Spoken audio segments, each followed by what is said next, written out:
हज़रत सैयदना अबू बकर सिद्दीक ने देखा कि सैयदना अली मुर्तज़ा रज़ी अल्लाह तआला अन्हु इमाम हसन के साथ गली में गुजर रहे हैं। गौर से अबू बकर सिद्दीक इमाम हसन की ज़ियारत करने लगे और फिर कहने लगे, अली एक बात करूं, नाराज तो नहीं हो जाएंगे? हज़रत मौला अली का भी तजस्सुस बढ़ गया। कहने लगे, अब आपको करनी पड़ेगी, मैं नहीं नाराज होता पर करें क्या बात है?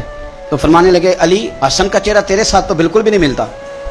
हज़रत अली ने गौर से देखा तो फरमाने लगे, हसन तो सारे का सारा मदीने वाले महबूब के साथ शबाहत रखता है, सारा ही हुजूर के साथ मिलता है, सारा ही चेहरा, आंखें भी हुजूर पे, नाक भी हुजूर पे, इनके लब हाय मुबारका भी, सारा ही हसन मेरे नबी पाक के साथ मिलता है। और ये तो अबू बकर की बात है ना। हज़रत उमर फारूक रज़ी अल्लाह तआला अन्हु ने ना जब बदर वालों को तोहफे देने शुरू किए ना, तो शाह वलीउल्लाह साहब लिखते हैं कि उनकी खिदमतें ज्यादा थी ना, जो बदर से जंग करते आ रहे थे तो सबको 1000 दिए, अपना बेटा भी शामिल था, उन्हें भी 1000 दिनार दिया। पर इमाम हसन हुसैन आए तो 2-2 दिनार दिए, 2-2 दिनार, 2-2। अपनी अकीदत को कभी कच्चा ना होने देना वरना आपका मजा खराब हो जाए। 2-2 दिनार। हज़रत अब्दुल्लाह इब्न उमर ने घर जाके अम्मा को शिकायत की कि अम्मा, मैं तो नबी पाक के ज़माने में जिहाद करता था और हसन हुसैन तो बच्चे थे, मदीना शरीफ की गलियों में खेला करते थे, पर मेरे अब्बा जी मुझे सिंगल देते हैं, उन्हें डबल देते हैं।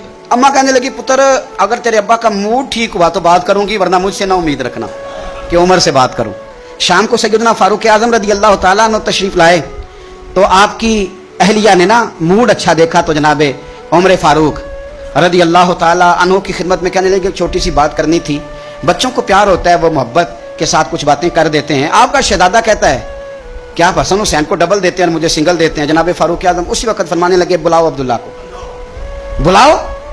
हुजूर वो तो उन्होंने वैसे ही बात की थी, फरमाया कुछ नहीं कहता, बुलाओ तो सही ना। बुलाया, जनाब अब्दुल्ला इब्न उमर आ गए। फारूक आजम ने तकरीर शुरू कर दी, खुतबा अहले बैत पढ़ने लगे, शान अहले बैत बयान करने लगे, अजमत अहले बैत का कसीदा हजरत सैयदना उमर फारूक बयान करने लगे। कहने लगे, ये तूने क्या कहा पुत्र कि हसन हुसैन को डबल मिला है? फरमाया, तेरी खाला का नाम भी ज़ैनब है, तेरी खाला का नाम भी उम्मे कुलसूम और रुकैया है, बता क्या तेरी माँ का नाम भी फातिमा ज़हरा है? तेरे बाप का नाम भी अली मुर्तज़ा है? क्या तेरी नानी भी खतीजा है? और पुत्र बोल के बता, क्या तेरे नाने का नाम भी मोहम्मद मुस्तफा है?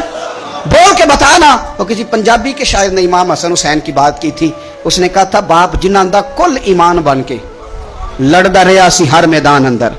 हुजूर ने फरमाया ना कि अली कुल ईमान है, बाप जिन्हां दा कुल ईमान बन के लड़दा रहा सी हर मैदान अंदर, मां जिन्हां दी सैयदतुन निसा होवे ते नाना अर्श ते जावे मेहमान बन के। फरमाने लगे कि क्या तेरे नाना का नाम भी मुस्तफा है?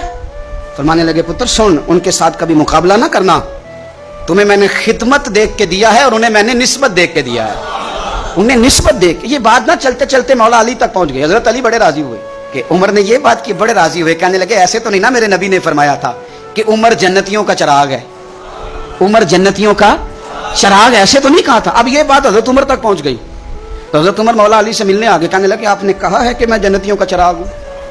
तो हजरत अली मुर्तज़ा कहने लगे, मैंने कहा नहीं, मैंने हुजूर से सुन के कहा है।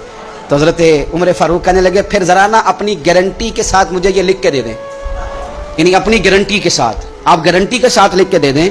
तो हजरत अली मुर्तज़ा ने लिख के दिया। कहने लगे, मैं गवाही देता हूँ, गारंटी देता हूँ कि मेरे नबी ने फरमाया कि उमर अहले जन्नत का चिराग। तो उस नबी पाक की औलाद से प्यार करें, इनका प्यार अपने दिल के अंदर रखें, इनके साथ खास उल्फत हो।